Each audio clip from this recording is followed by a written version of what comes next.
Hello, hello, hey, hey, this is OkayOkayOkOk, and I'm doing a demonstration of coloring today. I'm coloring from the new comic coming out January 26th. This is going to be Slippery Slope from Crib Keeper series, and recently I had a tragic event happen. I somehow managed to erase my brush set as I'm coloring on this comic, so I don't know if you're a fluent in the Photoshop program, you realize like we use these brushes like all the time. And something I learned is you need to save those brushes because you might accidentally push a button somehow and erase the entire thing. I don't know if it was a button I pushed or if the program just did a hard reset or something, but I lost all my brushes. And so I had to go back in and spent a few hours rebuilding my brush set and actually put a lot of effort into doing it this time, not just kind of falling into a mess of brushes. So I've redone my brush sets, and you'll notice in this comic there is a whole new style. There's a lot of just different brushes that I'm using, and I think that I like it. I'm interested. I'm still on the fence. I still want to know what people think of it because it's definitely not like the hard, round, basic brushes that come with Photoshop automatically.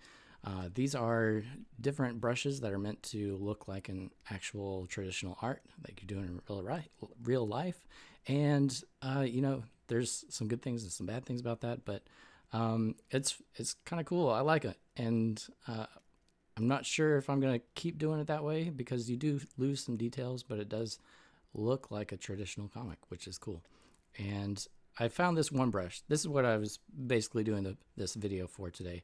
It is a hairbrush, and so this brush, it uses it's like a fan brush in a circle form, and I've got it labeled as hair over here. Where is it? Where is it? Oh gosh, how can I not know where it is? This is not good. Where'd it go? See, this is why you save brushes because now it's gone. What the heck? There it is. All right, so I must have saved a new brush over. But anyways, here's the new brush, and it's been really instrumental, I guess is the word. It's been really cool, and you know how it was like back when computer graphics were improving and getting better and better. It felt like hair was like where the graphics started getting amazing really quick. Like you could watch a movie and the graphics everywhere else might not be that good, but the hair would be like so realistic looking. It's like a texture or something that they were able to master real quickly. And I feel like that's what I've kind of stumbled onto, where I used to use this oil pastel brush over here to do stuff like this and then kind of come back and get some finer lines like that. Well, now you can basically do this hairbrush right here and you can just kind of mash it down, mash it up, and get this like broad form. And so you see this like brush. I'll just undo that, but that's what it looks like if you just mash it down. But anyways, yeah, so when you're doing hair, it's like you gotta there's a lot of different ways you can draw hair, and the way I'm doing it, I'm trying to do it more and more often because I used to, when I started out, I was like drawing hair as in like draw individual hairs, or either I was like the extreme. I was either drawing individual hairs, I would draw like a big clump of hair, like like a like if you put a bunch of glue on hair, like I felt like that's what it was looking like. And so yeah, it was either like very abstract or highly realistic, and so realistic that it was unrealistic.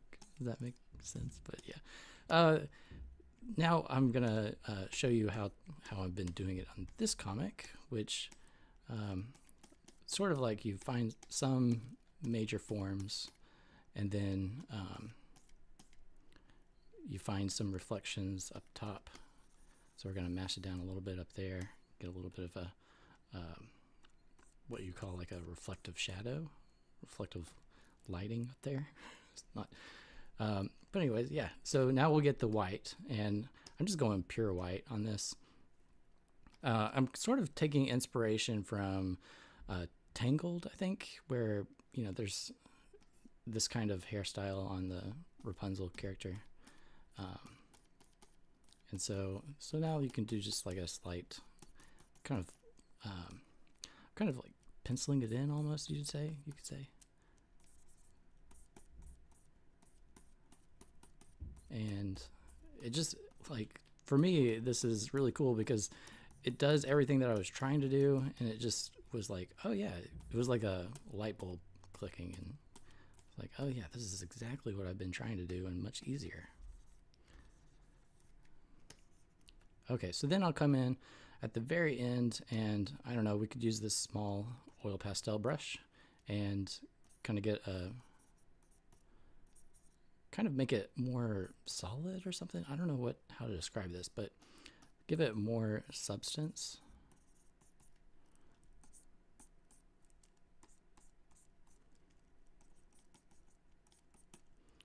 But you can't really do these real fine singular lines with that hairbrush. So this allows you to get kind of like a manga hair look, and voila, there we go. So now you have a nice mix of fine individual hairs, and you have the broad shaping of the, like, sculpting of the hair as well. But yeah, this is the hairbrush, and that's how easy it is. As long as you know what you're doing, it becomes really easy. So now let's do a little bit of skin, because this will be real quick. You can see I've already put a swatch of color. In comics, it's, at least my opinion, like what I'm doing with my comics is I like to keep a very consistent color scheme, so it all feels like it's part of the same story, and it, you know, flows very fluidly through to the next panel, and so on and so forth. But here we go. We're going to go with like a shadow under her eye, or we could do an underlit shadow. I'm not really sure which one would look more appropriate or correct here. So we're going to try this normal lighting first. But the more I think about it, it was like, maybe underlighting would be better. So I'm going to change that up. We're going to just go straight into underlit, and by that I mean the light source is down below, like if you had a light bulb at your feet. So we would change that by going light where the dark places are and dark where the light places are. So it's kind of just like the inverse of lighting. You would do this in like a if you hold the flashlight up to your face and try to scare somebody, like, woo, that's what we're doing here. So yeah, we get like a kind of get the dark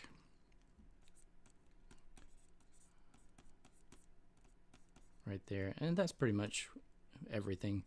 You know, you might, I probably need to do some lipstick color those lips in right there.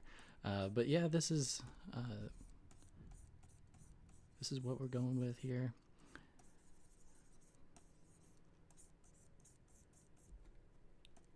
Try to say the name of the face. OkayOkayOkOk. That's that's the name of the face. But it was fun drawing this face. I shouldn't say it was. I'm still drawing it.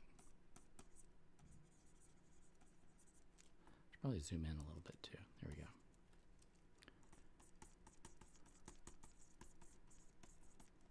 All right, so now let's do like a lipstick color.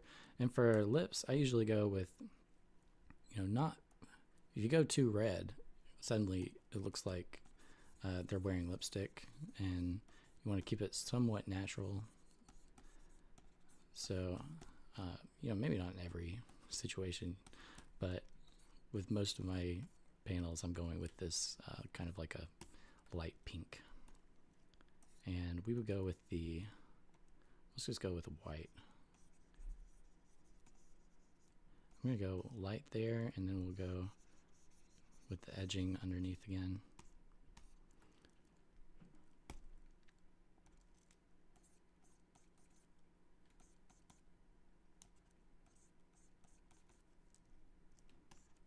And we could probably do some like stuff on the tongue next.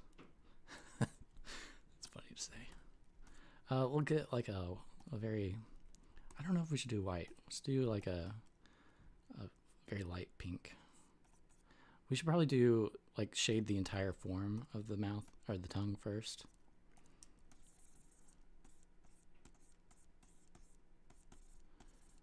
Let's go with a little bit more color. That was one thing I noticed, like when you get a comic printed, the print is going to come out not quite as intense as the color screen or color on your screen. So I might kind of be changing that up a little bit going forward. You might see me doing a little bit more, a little bit more saturation when I'm coloring. Colors more intense and stuff like that, so it kind of translates into printed material better. All right, so now let's do a very subtle light, and we can get like a large brush and just kind of like tap down to give a little bit of texture. Okay, now let's do, I don't know, like almost a near white. We'll go with a very small. Let's try a different brush. Let's do this. Where is it? Where is it? It's a circle brush. There it is, hard round. So it's going to get bigger the harder I push down, and that's what she said. And then it will also get lighter. I mean, you know, it'll get harder. Oh my God, it'll get bigger the more I push down, and it'll get more intense the more I push down. So it's like a mixture of both airbrush and like, it's like pulling an airbrush away from the screen and pushing it forward towards the screen. You know, like the field of coloring gets bigger and smaller, and it also gets more intense. All right, see, I like to kind of move it around some and then revisit it. So I probably should have done this on another layer so I can manipulate it a little bit better. But when I do that, bam, it's like, there it is. So if you see my other layer I've got called extras, I use that layer a lot of times just to throw some other fun things on there that I'd like to manipulate aside from manipulating the whole layer. And that's what we're going to do right now. We'll do, I'm trying to figure out what brush would be good to use. I'll just do this oil pastel brush, and I'm going to go very small with it. And I want to draw some like, almost like slobber.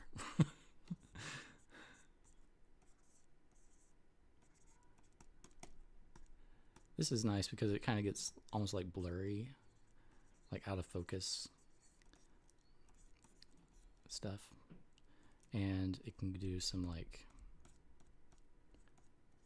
almost like twinkles, that kind of stuff.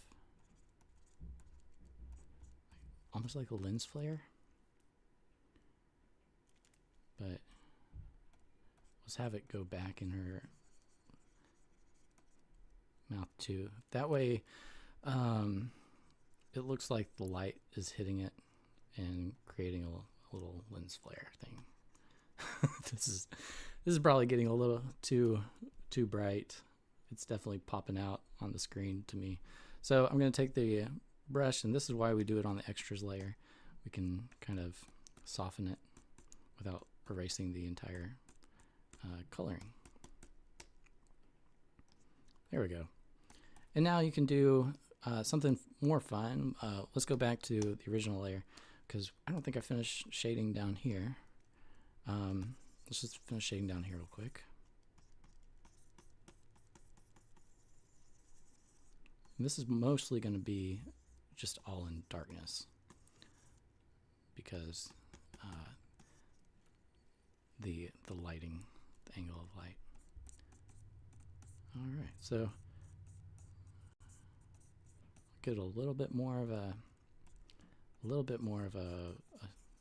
I guess a cheek. Want some cheek there. And this is I'm probably getting way too detailed because this is actually zoomed in really close. So close that I'm not going to do like highlights. I'm going to keep it to like a two-tone shading. What else do we need to do? I wanted to do just a little bit of redness on her cheeks. So what I'm going to do here is I'm going to go find like a very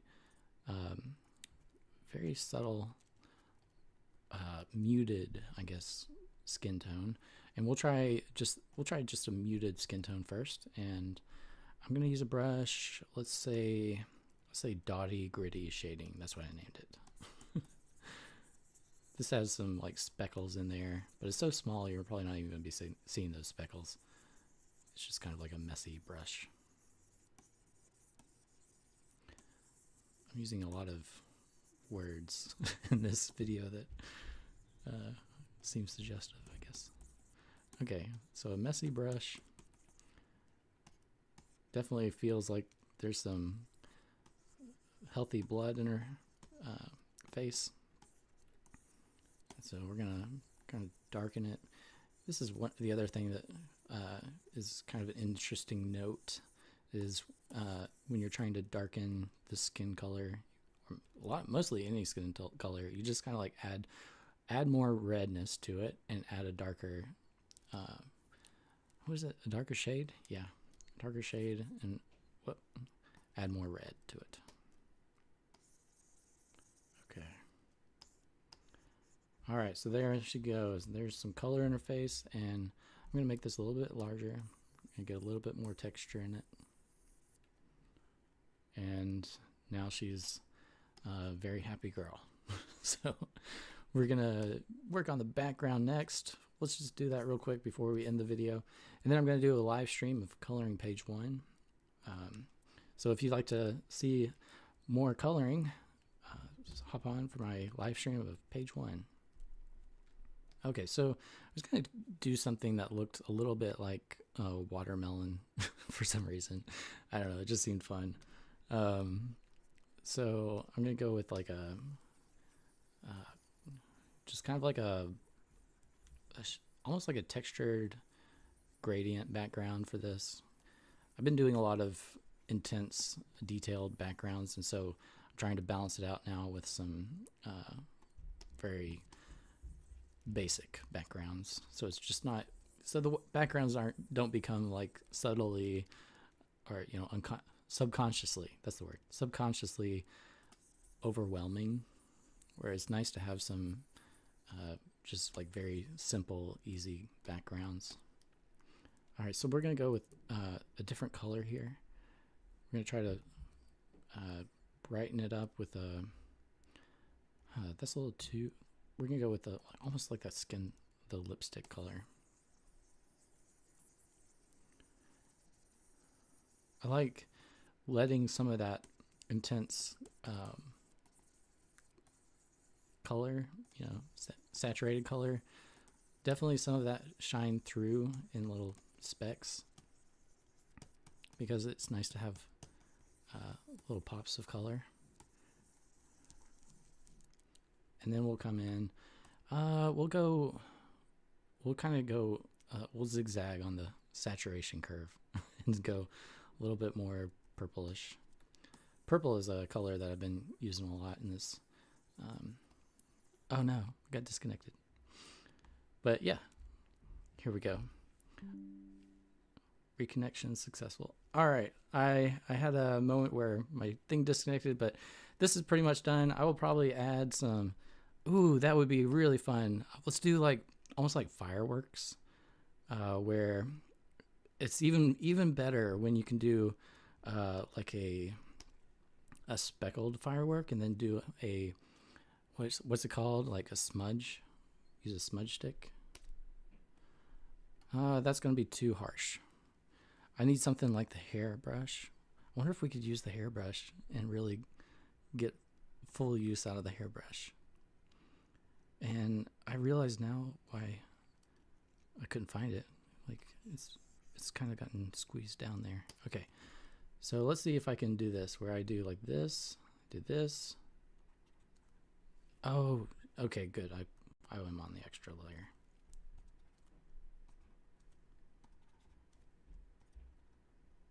Okay, you can see me doing like these little starbursts. All right, so let's do some different sizes. I should have done that, where some are big and some are small. Here, let's do this, because I'm on a different layer, which is nice. Well, my computer didn't like that. Okay, so now let's use this smudge stick, and I'm gonna make it big, and what we're gonna do is like, we're gonna find a center. Where should the explosion be? Let's say it's coming from our mouth. Let's see. that might be a little weird, but let's try it. Actually, I need to reselect all those, and we're now going to try.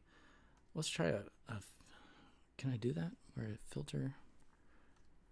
I'm thinking a radial blur, but I'd have to figure out. I'd have to do a really good precision, like this kind of thing. Like you have to accurately know exactly where to do it from. Okay, so wait, this is gonna shoot it the other opposite way. I can't do that. Okay. So that didn't work out really well. So let's try. Okay, let's try doing less strength on it. How about that? Well, that still completely annihilated it. Okay, so let's go down to, I'm at 30%. Let's go to a 10%. Okay, on the extras, here we go. Huh, that's just like blasting it away. That's crazy. Let's try, because I know this effect is achievable. Let's try just a normal brush, maybe. So let's go with what I was using the first time. Okay, now let's try. What is going on? What in the world? Okay, so let's try hard, because this is crazy. I don't know what kind of craziness is going on. See, this is what I expected it to do, and I don't know why it was going so wacky.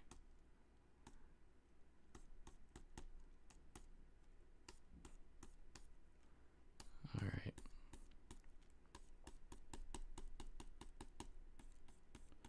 I'm basically just like firing it away from her mouth. Oh my gosh. The language in this. I don't know. This is where I talk about, like, you know, that the dad, the Phil guy in Modern Family, where he's constantly saying stuff that sounds very suggestive, and I was like, have you recorded yourself and listened to yourself speaking? Like, I feel like that's definitely me. Okay, so I'm gonna strengthen that pull, because it's like, if you can hear me pulling on that thing, it's like taking way too long. There we go. Kind of looking like meteorites. I like that. And I probably should like erase some of this. Let's do a soft round eraser.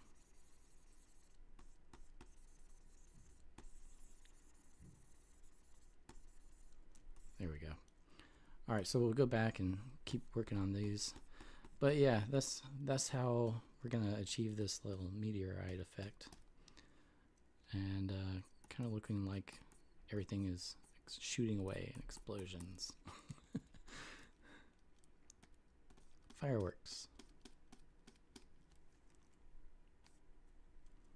And you know, that brush actually did turn out to look correct. I should have gone with it in the first place. And this is one of the new brushes that I've been using. You can see how hard the alias edging is. So it might be increasing the pixel sizes of my pages, going from like I think I'm at a 10 by 7 at 300 DPI for this. So I might be going higher than that. But yeah, there she is. She looks like she is having a good time. All right, so let's do a little bit of eye work. Let's do some ophthalmology. Let's do something like a soft pink. And I'm trying to think. Let's go with the smoke detail and make it small. So it's not quite the airbrush round, but it's very close to it. And it helps giving those eyes just a touch of color. You don't want to do anything that stands out too much, I think. Actually, I'm going to go a little bit darker because it's almost like unnoticeable as it is. And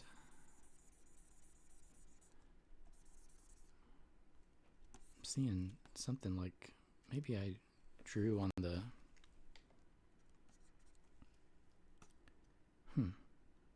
what is that? Oh, okay, it's on the extras.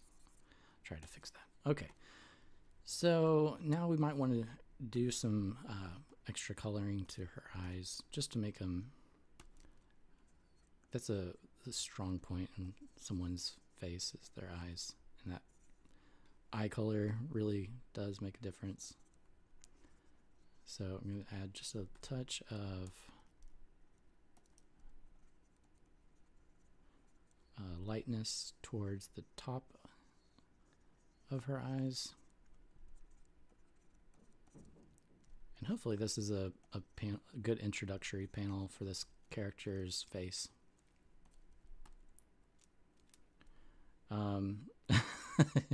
The problem, I think, is the inking on here, because the inking is not.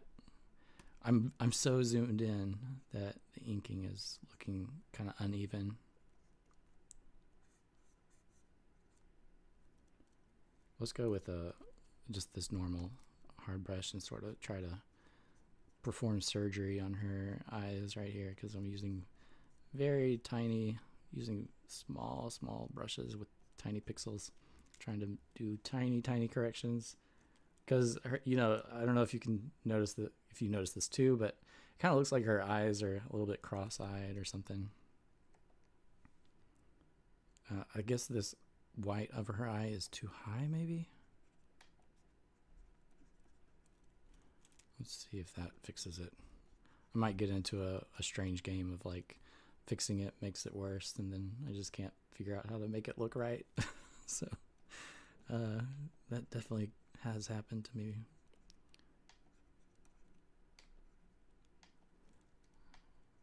And my computer's having problems.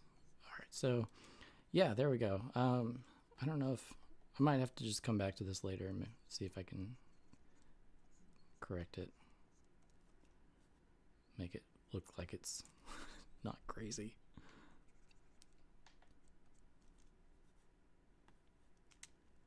Oh, okay. I think I see the problem. It's where this eye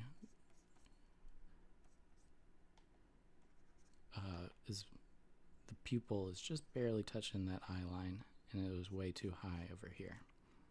And now it's looking like her eye is too high over there. So there we go. Maybe that's better. When you zoom out, maybe you won't notice, or you know, when you zoom, this is, what is this view at? This is at we'll zoom to actual size. That's actual size. So yeah, you're not going to be able to make a difference. When you like zoom in, suddenly it becomes like really annoyingly obvious. But yeah, I'm turning this video into way too long. All right. All right, moving on.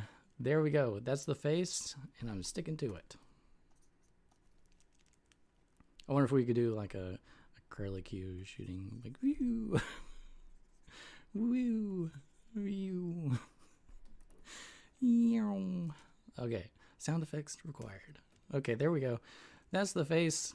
Thanks for dropping by. I hope you had fun watching the video and maybe learned something.